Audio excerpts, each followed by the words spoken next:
Capote parte 2. Akakív Akakievich caminaba en un estado de ánimo de lo más alegre. Hasta corrió, sin saber por qué, detrás de una dama que pasó con la velocidad de un rayo, moviendo todas las partes del cuerpo. Pero se detuvo en el acto y prosiguió su camino lentamente, admirándose él mismo de aquel arranque tan inesperado que había tenido. Pronto se extendieron ante él las calles desiertas, siendo notables de día por lo poco animadas y cuanto más por la noche. Ahora parecían todavía más silenciosas y solitarias. Escaseaban los faroles, ya que por lo visto se destinaba poco aceite para el alumbrado. A lo largo de la calle, en la que se veían casas de madera y verjas, no había un alma. Tan solo la nieve centelleaba tristemente en las calles y las cabañas bajas con sus postigos cerrados parecían destacarse aún más sombrías y negras. Akakív Akakievich se acercaba a un punto donde la calle desembocaba en una plaza muy grande, en la que apenas si se podían ver las cosas del otro extremo, y daba la sensación de un inmenso y desolado desierto. A lo lejos, Dios sabe dónde, se vislumbraba la luz de una garita que parecía hallarse al fin del mundo. Al llegar allí, la alegría de Akakív Akakievich se desvaneció por completo. Entró en la plaza no sin temor, como si presintiera algún peligro. Miró hacia atrás y en torno suyo, diríase que alrededor se extendía un inmenso océano. No, será mejor que no mire, pensó para sí, y siguió caminando con los ojos cerrados. Cuando los abrió para ver cuánto le quedaba aún para llegar al extremo opuesto de la plaza, se encontró casi ante sus propias narices con unos hombres bigotudos, pero no tuvo tiempo de averiguar más acerca de aquellas gentes. Se le nublaron los ojos y el corazón empezó a latirle precipitadamente. «Pero si este abrigo es mío», dijo uno de ellos con voz de trueno, cogiéndolo por el cuello. Akakív Akakievich quiso gritar pidiendo auxilio, pero el otro le tapó la boca con el pañuelo, que era del tamaño de la cabeza de un empleado, diciéndole: «¡Ay de ti si gritas!». Akakív Akakievich solo se dio cuenta de cómo le quitaban el abrigo y le daban un golpe con la rodilla que le hizo caer de espaldas en la nieve, en donde quedó tendido sin sentido. Al poco rato volvió en sí y se levantó, pero ya no había nadie. Sintió que hacía mucho frío y que le faltaba el abrigo. Empezó a gritar, pero su voz no parecía llegar hasta el extremo de la plaza. Desesperado, sin dejar de gritar, echó a correr a través de la plaza directamente a la garita, junto a la cual había un guarda que, apoyado en la alabarda, miraba con curiosidad, tratando de averiguar qué clase de hombre se le acercaba dando gritos. Al llegar cerca de él, Akakív Akakievich le gritó todo jadeante que no hacía más que dormir y que no vigilaba, ni se daba cuenta de cómo rodeaban a la gente. El guarda le contestó que él no había visto nada, solo había observado cómo dos individuos le habían parado en medio de la plaza, pero creyó que eran amigos suyos. Añadió que sería mejor, en vez de enfurecerse en vano, en ir a ver a la mañana siguiente al inspector de policía y que éste averiguaría sin duda quién le había robado el abrigo. Akakív Akakievich volvió a casa en un estado terrible. Los cabellos que aún le quedaban en pequeña cantidad sobre las sienes y en la nuca estaban completamente desordenados. Tenía uno de los costados, el pecho y los pantalones cubiertos de nieve. Su vieja patrona, al oír cómo alguien golpeaba fuertemente en la puerta, saltó fuera de la cama, calzándose solo una zapatilla, y fue corriendo a abrir las puertas, cubriéndose pudorosamente con una mano el pecho, sobre el cual no llevaba más que una camisa. Pero al ver a Akakív Akakievich retrocedió de espanto.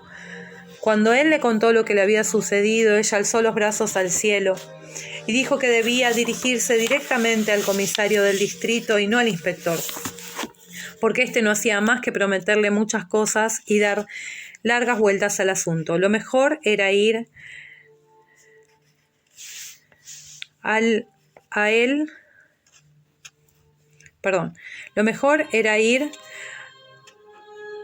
momento al comisario del distrito, a quien ella conocía porque Ana la finlandesa que tuvo antes de cocinera, servía ahora de niñera en su casa, y que ella misma le veía a menudo cuando pasaba por delante de la casa. Además, todos los domingos en la iglesia pudo observar que rezaba y al mismo tiempo miraba alegremente a todos, y todo en él denotaba que era un hombre de bien. Después de oír semejantes consejos, se fue todo triste a su habitación.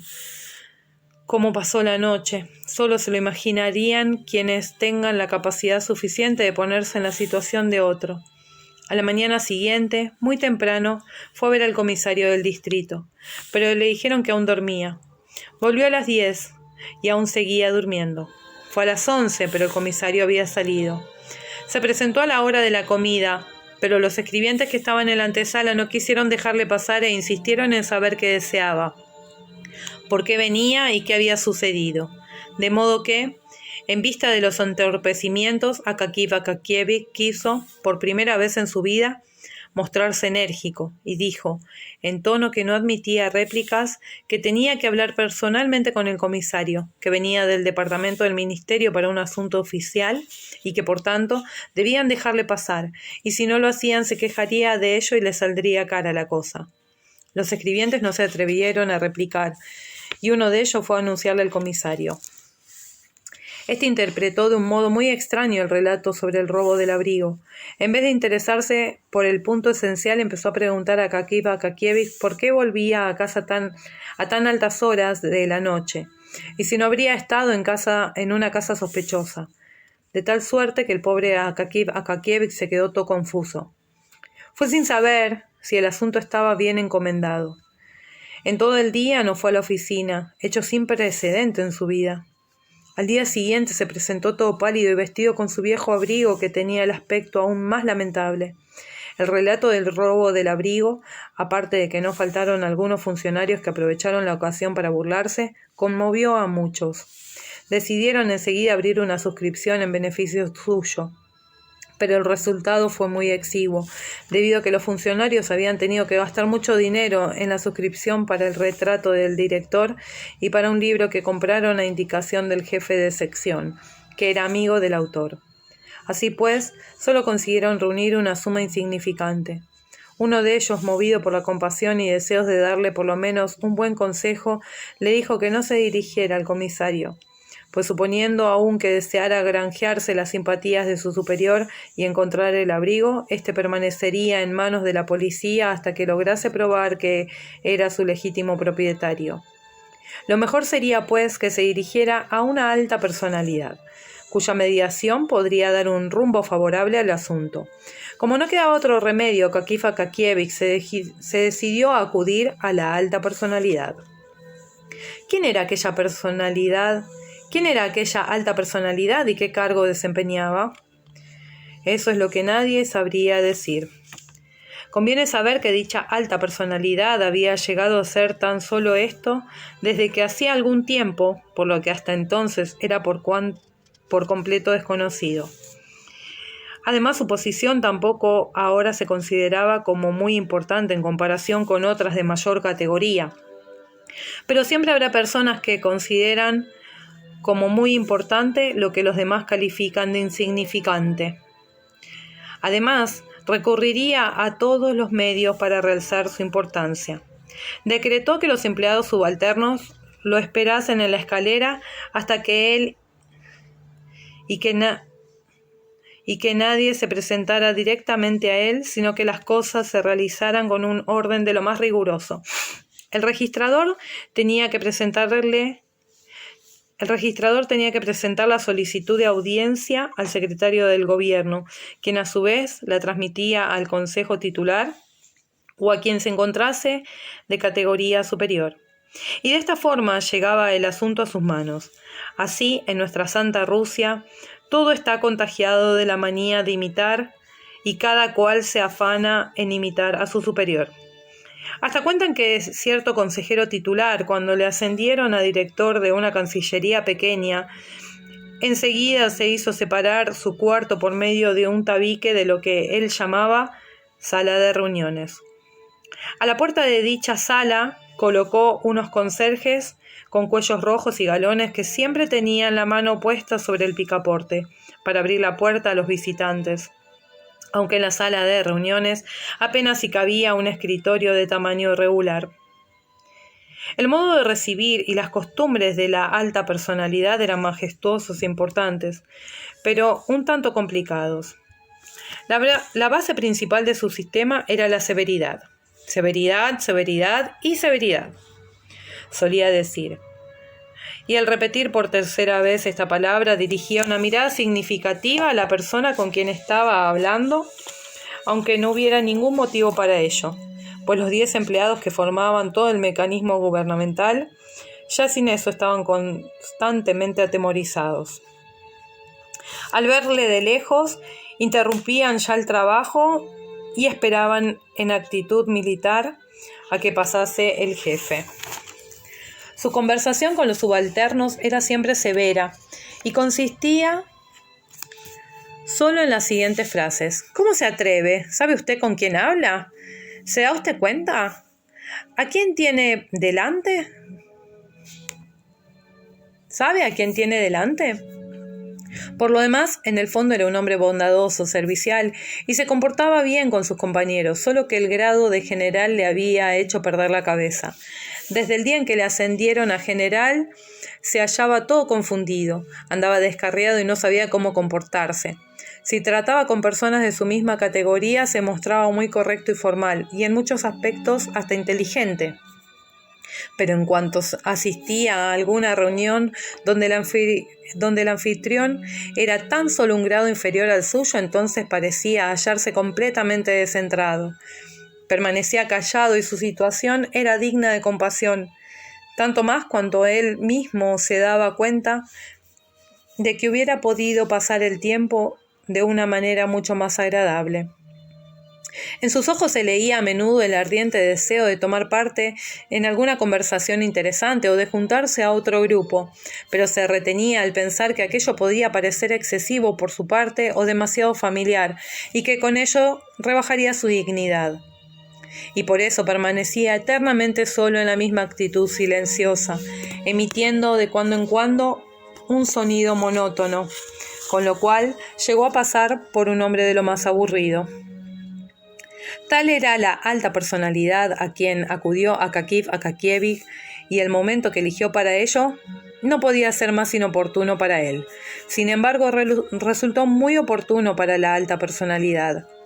Esta se hallaba en su gabinete conversando muy alegremente con su antiguo amigo de la infancia, a quien no veía desde hacía muchos años, cuando le anunciaron que deseaba hablarle un tal Brahmakin. ¿Quién es?, preguntó bruscamente. Un empleado. Ah, que espere. Ahora no tengo tiempo, dijo la alta personalidad. Es preciso decir que la alta personalidad mentía con descaro. Tenía tiempo. Los dos amigos ya habían terminado de hablar sobre todos los temas posibles, y la conversación había quedado interrumpida ya más de una vez por largas pausas, durante las cuales se propinaban cariñosas palmaditas diciendo: así es, Iván Abramovich. En efecto, Esteban Varlamovich. Sin embargo, cuando recibió el aviso de que tenía visita, mandó que esperase el funcionario para demostrar a su amigo que hacía mucho que estaba retirado y vivía en una casa de campo. ¿Cuánto tiempo hacía esperar a los empleados en la antesala? Por fin, después de haber hablado cuanto quisieron, o mejor dicho, de haber callado lo suficiente, acabaron de fumar sus cigarrillos cómodamente recostados en unos mullidos butacones, y entonces su excelencia pareció acordarse de repente de que alguien le esperaba, y dijo al secretario, que se hallaba en pie junto a la puerta con unos papeles para su informe: creo que me está esperando un empleado, dígale que puede pasar. Al ver el aspecto humilde y el viejo uniforme de Akakív Akakievich, se volvió hacia él con brusquedad y le dijo: ¿qué desea? Pero todo esto con voz áspera y dura, que sin duda alguna había ensayado delante del espejo, a solas en su habitación, una semana antes que le nombraran para el nuevo cargo. Akakiev Akakievich, que ya de antemano se sentía todo tímido, se azoró por completo. Sin embargo, trató de explicar cómo pudo, o mejor dicho, con toda la fluidez de que era capaz su lengua, que tenía un abrigo nuevo y se lo habían robado de un modo inhumano, añadiendo, claro está, más particularidades y más palabras innecesarias. Rogaba a su excelencia que intercediera por escrito, o así como quisiera, con el jefe de policía u otra persona para que buscasen el abrigo y se lo retribuyesen. Al general le pareció, sin embargo, que aquel era un procedimiento demasiado familiar, y por eso dijo bruscamente: «Pero, señor, ¿no conoce usted el reglamento? ¿Cómo es que se presenta así? ¿Acaso ignora cómo se procede en estos asuntos? Primero debería usted haber hecho una instancia en la Cancillería, que habría sido remitida al jefe del departamento, el cual la transmitiría al secretario y éste me lo hubiera presentado a mí». «Pero, excelencia», dijo Akakiev Akakievich, recurriendo a la poca serenidad que aún quedaba en él y sintiendo que sudaba de una manera horrible, «yo, excelencia, me he atrevido a molestarle con este asunto porque los secretarios son gente de poca confianza». «¿Cómo? ¿Qué? ¿Qué dice usted?», exclamó la alta personalidad. «¿Cómo se atreve a decir semejante cosa? ¿De dónde ha sacado usted esas ideas? ¿Qué audacia tienen los jóvenes con sus superiores y con las autoridades?». Era evidente que la alta personalidad no había reparado en que Akakiev Akakievich había pasado de los 50 años. Suerte que la palabra joven solo podía aplicársele relativamente, es decir, en comparación con un septuagenario. «¿Sabe usted con quién habla? ¿Se da cuenta de quién tiene delante? ¿Se da cuenta? ¿Se da cuenta?», le preguntó yo a usted. Y dio una fuerte patada en el suelo y su voz se tornó tan cortante que aún otro que no fuera Akakiev Akakievich se habría asustado también. Akakiev Akakievich se quedó helado, se tambaleó, un estremecimiento le recorrió todo el cuerpo y apenas si se pudo tener en pie. De no ser porque un guardia acudió a sostenerle, se hubiera desplomado. Le sacaron fuera casi desmayado. Pero aquella alta personalidad, satisfecha del efecto que causaron sus palabras y que habían superado en mucho sus esperanzas, no cabía en sí de contento, al pensar que una palabra suya causaba tal impresión que podía hacerle perder el sentido a uno. Miró de reojo a su amigo para ver lo que opinaba de todo aquello, y pudo comprobar, no sin gran placer, que su amigo se hallaba en una situación indefinible, muy próxima al terror. Cómo bajó las escaleras Akakiev Akakievich y cómo salió a la calle. Esto son cosas que ni él mismo podría recordar, pues apenas si sentía las manos y los pies. En su vida le habían tratado con tanta grosería, y precisamente un general, y además un extraño. Caminaba en medio de la nevasca que bramaba en las calles, con la boca abierta, haciendo caso omiso de las aceras. El viento, como de costumbre en San Petersburgo, soplaba sobre él de todos los lados, es decir, de los 4 puntos cardinales, desde todas las callejuelas. En un instante se resfrió la garganta y contrajo una angina. Llegó a casa sin poder proferir ni una sola palabra. Tenía el cuerpo todo hinchado y se metió en la cama. Tal es el efecto que puede producir a veces una reprimenda. Al día siguiente amaneció con una fiebre muy alta, gracias a la generosa ayuda del clima petersburgués. El curso de la enfermedad fue más rápido de lo que hubiera podido esperarse, y cuando llegó el médico y le cogió el pulso, únicamente pudo prescribirle fomentos, solo con el fin de que el enfermo no muriera sin el benéfico auxilio de la medicina. Y sin más ni más, le declaró en el acto que le quedaba solo 1 día y medio de vida. Luego se volvió hacia la patrona diciendo: «Y usted, madrecita, no pierda el tiempo, encarga enseguida un ataúd de madera de pino, pues uno de roble sería demasiado caro para él». Ignoramos si Akakiev Akakievich oyó estas palabras pronunciadas acerca de su muerte, y en el caso de que las oyera, si llegaron a conmoverle profundamente y le hicieron quejarse de su destino, ya que todo el tiempo permanecía en delirio de fiebre. Visiones extrañas a cual más curiosas se le aparecían sin cesar, Veía a Petrovich y le encargaba que le hiciese un abrigo con alguna trampa para los ladrones, que siempre creía tener debajo de la cama, y que a cada instante llamaba a la patrona y le suplicaba que sacara un ladrón que se había escondido debajo de la manta. Luego se preguntaba por qué el abrigo viejo estaba colgado delante de él cuando tenía uno nuevo. Otras veces creía estar delante del general escuchando sus insultos y diciendo: «Perdón, excelencia». Por último, se puso a maldecir y profería palabras tan terribles que la vieja patrona se persignó, ya que jamás en la vida le había oído decir nada semejante. Además, estas palabras siguieron inmediatamente al título de excelencia. Después solo murmuraba frases sin sentido, de manera que era imposible comprender nada.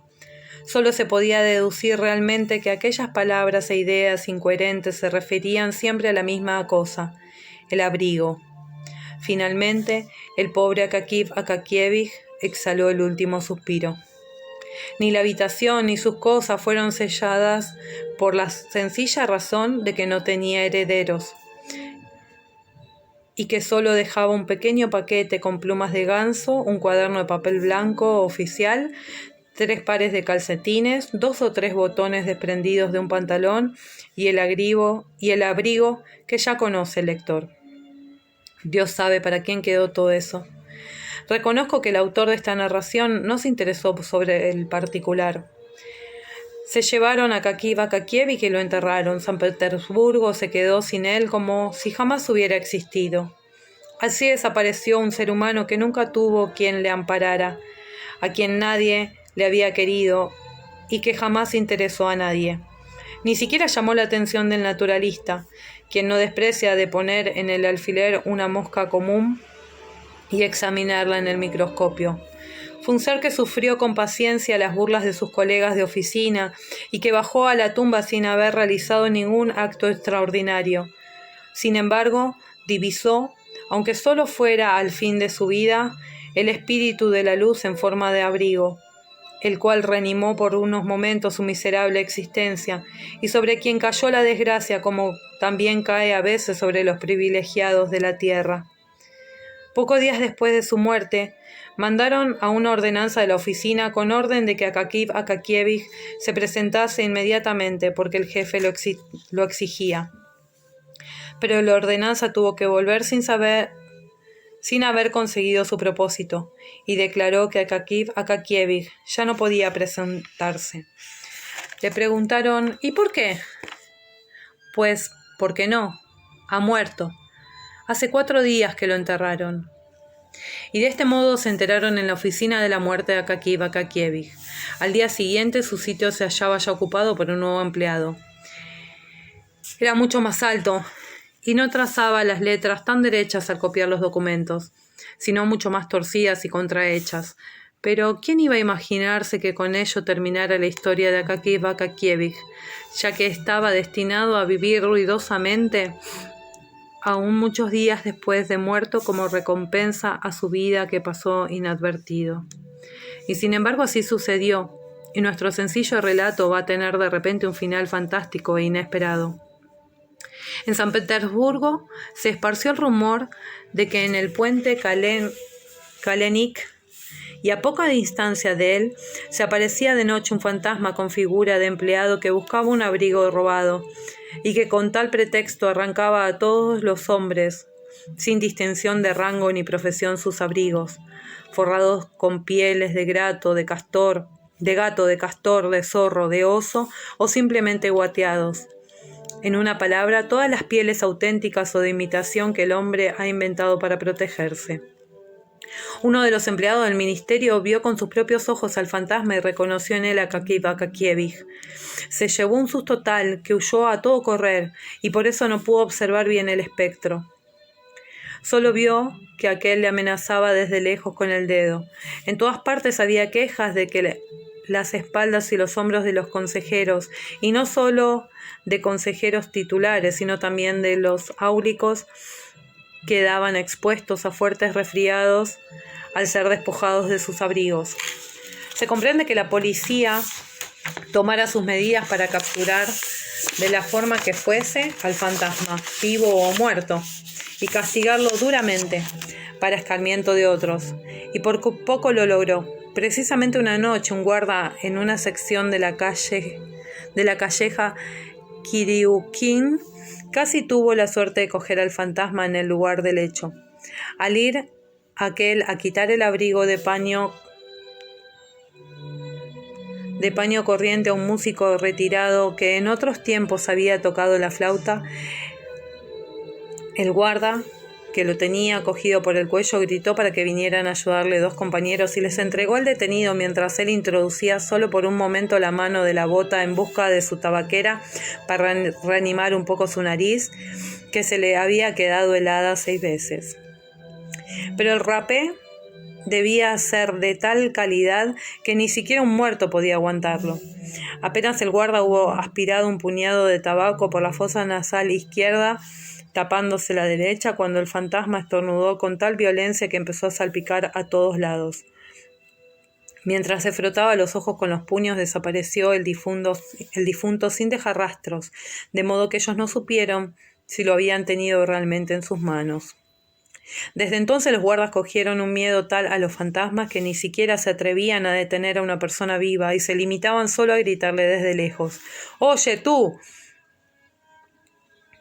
Vete por tu camino». El espectro del empleado empezó a esparcirse también más allá del puente de Kalenik, sembrando un miedo horrible entre la gente tímida. Pero hemos abandonado por completo a la alta personalidad, quien, a decir verdad, fue el culpable del giro fantástico que tomó nuestra historia, por lo demás muy verídica. Pero hagamos justicia a la verdad y confesemos que la alta personalidad sintió algo así como lástima, poco después de haber salido el pobre Akakievich completamente deshecho. La compasión no era para él realmente ajena, su corazón era capaz de nobles sentimientos, aunque a menudo su alta posición le impidiera expresarlos. Apenas marchó de su gabinete, el amigo que había venido de fuera se quedó pensando en el pobre Akakievich. Desde entonces se le presentaba todos los días, pálido e incapaz de resistir la reprimenda de que él le había hecho objeto. El pensar en él le inquietó tanto que pasada una semana se decidió incluso a enviar un empleado a su casa para preguntar por su salud y averiguar si se podía hacer algo por él. Al enterarse que Akakievich había muerto de fiebre repentina, se quedó aterrado, escuchó los reproches de su conciencia y todo el día estuvo de mal humor. Para distraerse un poco y olvidar la impresión desagradable, fue por la noche a casa de un amigo, donde encontró bastante gente y, lo que es mejor, personas de su mismo rango, de modo que en nada podía sentirse atado. Esto ejerció una influencia admirable en su estado de ánimo. Se tornó vivaz, amable, tomó parte en las conversaciones de un modo agradable. En una palabra, pasó muy bien la velada. Durante la cena tomó unas 2 copas de champaña, que, como se sabe, es un medio excelente para comunicar alegría. El champán despertó en él deseos de hacer algo fuera de lo corriente. Así es que resolvió no volver directamente a casa, sino ver a Carolina Ivanovna, dama de origen alemán, al parecer, con quien mantenía relaciones de íntima amistad. Es preciso que digamos que la alta personalidad ya no era un hombre joven. Era marido sin tacha y buen padre de familia, y sus 2 hijos, uno de los cuales trabajaba ya en una carnicería, y una linda hija de 16 años con la nariz un poco encorvada sin dejar de ser bonita. Venían todas las mañanas a besarle la mano diciendo «Bonjour, papá». Su esposa, que era joven aún y no sin encantos, le alargaba la mano para que él se la besara, y luego, volviéndola hacia afuera, tomaba la de él y se la besaba a su vez. Pero la alta personalidad, aunque estaba plenamente satisfecho con las ternuras y el cariño de su familia, juzgaba conveniente tener una amiga en otra parte de la ciudad y mantener relaciones amistosas con ella. Esta amiga no era más joven ni más hermosa que su esposa, pero tales problemas existen en el mundo y no es asunto nuestro juzgarlo. Así pues, La alta personalidad bajó las escaleras, subió al trineo y ordenó al cochero: a casa de Carolina Ivanovna.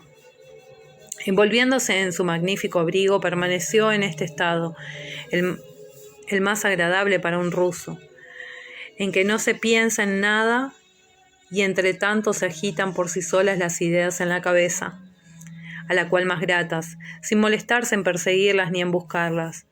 Lleno de contento rememoró los momentos felices de aquella velada y todas sus palabras que habían hecho reír a carcajadas a aquel grupo, algunas de las cuales repitió a media voz. Le parecieron tan chistosas como antes, y por eso no es de extrañar que se riera con todas sus ganas. De cuando en cuando le molestaban en sus pensamientos un viento fortísimo que se levantó de pronto Dios sabe de dónde, y le daba en pleno rostro, arrojándole además montones de nieve. Y como si ello fuera poco, desplegaba el cuello del abrigo como una vela, o de repente se lo lanzaba con fuerza sobrehumana en la cabeza, ocasionándole toda clase de molestias, lo que le obligaba a realizar continuos esfuerzos para librarse de él. De repente sintió como si alguien le agarrara fuertemente por el cuello. Volvió la cabeza y vio al hombre de pequeña estatura, con un uniforme viejo muy gastado, y no sin espanto reconoció en él a Akakiy Akakievich.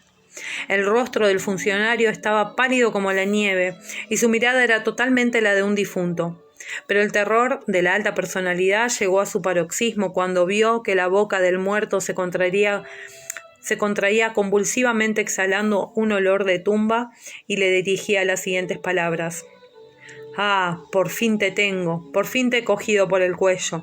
Quiero tu abrigo. No quisiste preocuparte por el mío y hasta me insultaste. Pues bien, dame ahora el tuyo». La pobre alta personalidad por poco se muere.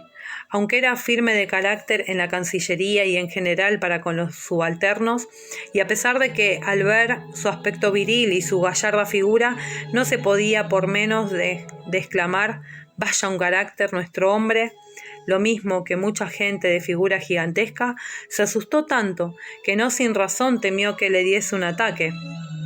Él mismo se quitó rápidamente el abrigo y gritó al cochero con una voz que parecía la de un extraño: «¡A casa, a toda prisa!».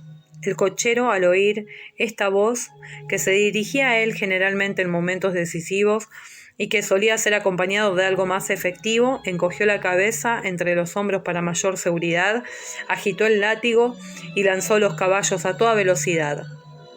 A los 6 minutos escasos, la alta personalidad ya estaba delante del portal de su casa.